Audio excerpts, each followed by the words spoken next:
पारब्रह्म परमेश्वर को नमस्कार करता हुआ, सभी महापुरुषों को नमन करता हुआ, सभी भाई बहनों को नमन करता हुआ, आज मैं बात करूंगा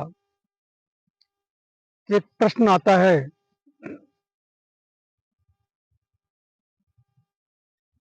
कि भंडारे में, लंगर में लंगर नहीं छकना चाहिए।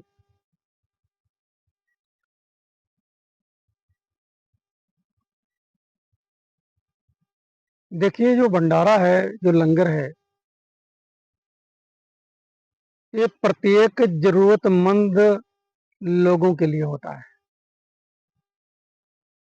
शुद्ध भोजन करने वालों के लिए होता है।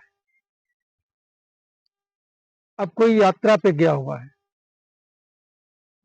तो वहां उसे शुद्ध भोजन चाहिए, होटल में नहीं खाना चाहता, फिर वो गुरु दरबार में, किसी धर्मशाला में ही भोजन करेगा, क्योंकि उसे पता है कि यहां हमें शुद्ध भोजन मिल जाएगा।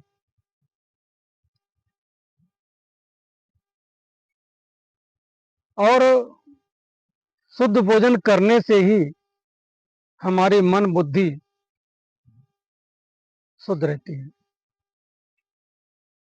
श्री गुरु नानक देव महाराज जी के 3 वचन हैं और बहुत अमूल्य हैं, और ये वचन युगों से चले आ रहे हैं। ऐसा नहीं है कोई नई बात है, पर महापुरुष बार बार उस बार को रिपीट करते आए हैं ताकि हम सब समझ सकें। कोई भी प्रभु के प्रति, मनुष्य के प्रति कोई भी वचन जो होता है वो आप देखेंगे तो रिपीट होता हुआ आया हुआ है। तो श्री गुरु नानक देव महाराज जी ने जो अपने वचनों पर जोर दिया, बहुत महत्वपूर्ण है पूरी मानवता के लिए। उन्होंने कहा, नाम जपो, कीर्त करो, बंड चको, keep God in mind at all times. हर पल उस परमेश्वर का सिमरन करना। जपो मतलब निरंतर, लगातार। सिमरन लगातार हुआ करता है। सभी महापुरुषों ने सिमरन की बात जब आई तो ये नहीं कहा कि आप थोड़ा नाम जप लो और काम चल गया, नहीं। वो कहते हैं ऐसा अभ्यास करो कि सिमरन निरंतर हो, लगातार हो। ऐसा महापुरुषों ने कहा है।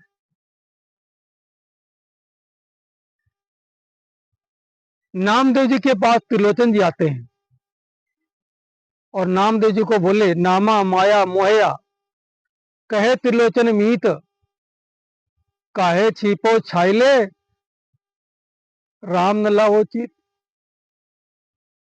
कि तो सारा दिन कपड़ों पर ठप्पे लगाता रहता है और राम से चित क्यों नहीं लगाता। भगत नामदेव जी ने बहुत जो उत्तर दिया वो आज हम सबके लिए महत्वपूर्ण है। ऐसा ही होना चाहिए। वे कहते हैं, नामा कहे त्रिलोचना मुखते राम समाल, हाथ पांव कर कम सब चीत निरंजन नाल। कहते हाथ पांव तो कम करते रहो, पर जो याद है, जो मन है, वो भगवान दे नाल, प्रभु दे नाल, निरंजन दे नाल जुड़ा रहना चाहिए। ऐसा नामदेव जी कहते हैं। भगवान श्री कृष्ण ने गीता में अर्जुन को समझाते, कहते तस्मात् सर्वेषु कालेषु माम न स्मरण युद्धचा मय अर्पित मनोबुद्धि मामे वैसे संशयम। कहते हैं तू हर वक्त मेरा सिमरन कर और युद्ध भी कर, अपने को मेरे में समर्पित कर दे, तेरा उद्धार हो जाएगा, कोई संशय नहीं है। इसलिए नाम हर पल जपना होता है। तो जो श्री गुरु नानक देव महाराज जी ने वचन कहा है, हमारे लिए बहुत महत्वपूर्ण है। उन्होंने कहा, कीर्त करो। कीर्त का मतलब होता है मेहनत। मेहनत करो, कीर्त का मतलब होता है मेहनत, अर्न एन ऑनेस्ट लिविंग। मेहनत से धन कमाओ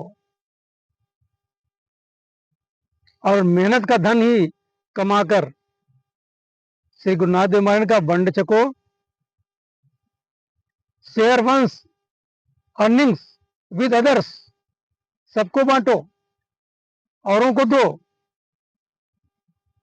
जब औरों को देंगे तभी तो भोजन करेगा ना। लेकिन वो कहा है कृत करो, मेहनत का। जब दान करना है मेहनत का करना है, ये नहीं कि कहीं अधर्म की कमाई का दान कर दिया। एक बार एक भाई साहब मुझे मिले तो मुझे बोले, जब मेरे पास अधर्म का दाना पैसा आता है तो मैं संतों को बांटता हूं। तो मैंने उनसे कहा, इसीलिए कुछ संतों की बुद्धि भ्रष्ट हो जाती है। जब आप अधर्म का पैसा उनको खिलाओगे तो जो बुद्धि नहीं भ्रष्ट होगी क्या? हो जाएगी ना। इसलिए संतों को ईमानदारी का धन कमाना चाहिए ताकि वो प्रभु से जुड़ सकें, भगवान का भजन कर सकें, भगवान की बंदगी कर सकें। आपने तो अधर्म का धन खवा करके उनकी बुद्धि भ्रष्ट कर दी, वो भजन नहीं करेंगे। उनको विचलित कर दिया आपने, पाप कमाया, बल्कि आपने तो पाप की कमाई से पाप और कमा लिया। गुरु रामानंद जी, उनके एक शिष्य थे, वो सदैव भिक्षा मांग कर लाते थे। एक दिन वो भिक्षा मांगने गए और रास्ते में वो फिसल गए तो उनका सारा जो अन्न था, जो धन था, जो अन्न था, राशन था, वो सारा बिखर गया कीचड़ में। तो वहीं पर कोई व्यक्ति था, उसने कहा कि मैं आपको जितना चाहिए दे देता हूं, कितना लगेगा? तो सेवक ने कहा, जो रामानंद जी के शिष्य थे, परम प्रिय शिष्य थे, उन्होंने कहा इतना लगेगा। उन्होंने उतना उनको दे दिया और जब लाकर भोजन बनाया गया आश्रम में, और जब उन्होंने भोजन किया, रात में उनकी सुरती नहीं जुड़ी। सुबह बुला लिया कि ये धन कहाँ से लाए थे, ये कहाँ से मांग कर लाए थे? उन्होंने बताया कि ऐसे करके मैं फिसल गया, गिर गया, तो किसी ने, एक व्यक्ति ने मुझे दिया। उन्होंने उनको श्राप दे दिया कि तुमने हमारा मन जुड़ने से, हमारा मन नहीं जुड़ा, तुमने ऐसा क्यों किया, अनर्थ किया। अगर एक पल भी हम परमात्मा से बिछुड़ जाते हैं तो बहुत दुख होता है, कष्ट होता है। और महापुरुषों का जो सिमरन होता है बहुत कीमती होता है, वो सर्व संसार के उद्धार के लिए होता है। एक पल का सिमरन भी अगर किसी को दान कर दें तो उसका कल्याण कर सकते हैं, इसलिए उन्होंने श्राप दे दिया।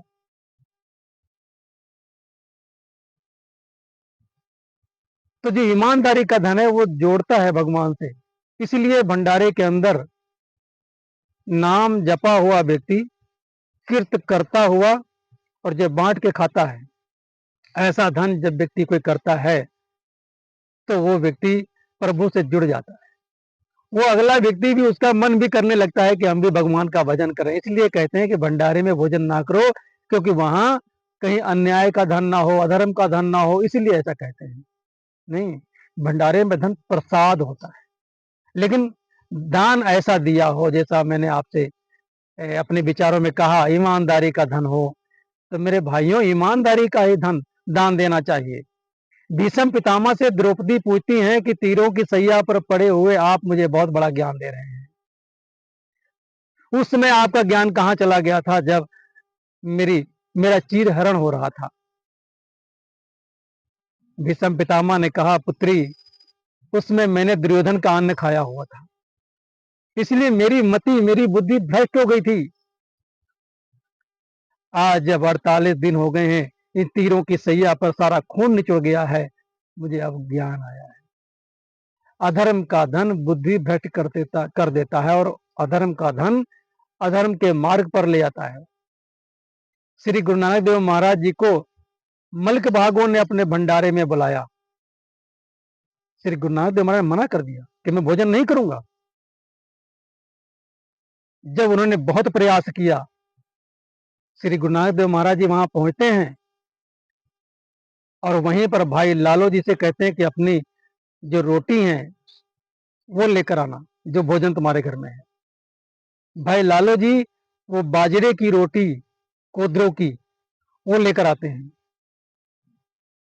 और जो मलक भागो है तमाम सारे पकवान लेकर आता है, उसमें से कुछ पकवान को महाराज जी ने हाथ में पकड़ा बाएं हाथ से, और दाएं हाथ से भाई लालो की रोटियां हाथ में पकड़ी, और दोनों को जब निचोड़ा जोर से, तो मलक भागो के जो जो भोजन था उसमें से खून निकलना शुरू हो गया, और जो भाई लालो का भोजन था उसमें से दूध निकलना शुरू हो गया। मलक भागो हैरान, ये क्या?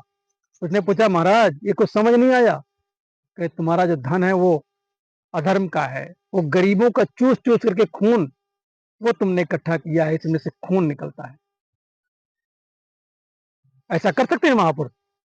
कोई बड़ी बात नहीं है। श्री गुरु नानक देव महाराज जी सक्षम थे, वो दिखा सकते थे। श्री गुरु नानक देव महाराज ने तो अपने शरीर को 5 तत्वों में विलीन कर दिया और फिर अपने शरीर में आ गए। इसलिए महापुरुष ऐसा कर सकते हैं, कोई बड़ी बात नहीं है। अन्न से खून निकाल सकते हैं, उसको निचोड़ के दिखा सकते हैं, प्रत्यक्ष दिखा सकते हैं। तो हमारे जीवन के अंदर जब भी ऐसा अवसर आए दान करने का, तो ईमानदारी का धन, और बल्कि ऐसा अवसर आए ही क्यों, हम ईमानदारी से कमाएं। अधर्म की कमाई से कोई लाभ नहीं होने वाला, जीवन बेकार हो जाएगा, बर्बाद हो जाएगा। उसका एक एक पैसा हिसाब देना पड़ेगा हमें। अगर हमने एक पैसा भी किसी का अधर्म का कमाया है, रिश्वत का कमाया है, तो वो हमें हिसाब देना पड़ेगा। हम नहीं तो हमारे बच्चे देंगे, बच्चे नहीं तो पोते हिसाब देंगे। याद रखा, बच्चे का कोई नहीं है, खानदान तक हिसाब देता रहता है। इसलिए हम ऐसा बीज ना बीजे जो हमारा खानदान भी दुखी हो। शांति उसी में है। शुद्ध धन होगा, शुद्ध मन होगा, भगवान में जुड़े होंगे, उस धन को अगर हम बांट के खाएंगे तो हमारा मन प्रसन्न होगा, औरों का मन प्रसन्न होगा। इसलिए दूसरों को भी अधर्मी ना बनाएं, दूसरों का भी मन खराब ना करें। ऐसा धन कभी नहीं दान देना। सो मेरे भाइयों बहनों, ये आवाज, ये विचार जहां तक भी जा सकते हैं आप भेज सकते हो, ताकि पता नहीं कब कौन व्यक्ति, किस व्यक्ति का के मन के अंदर परिवर्तन आ जाए, बदलाव आ जाए, और उसके बदलाव से 1 से 2, 2 से 10 का बदलाव परिवर्तन आ सकता है। इसलिए इस वीडियो को आप आगे भेज सकते हैं, आप ऐसा कर सकते हैं।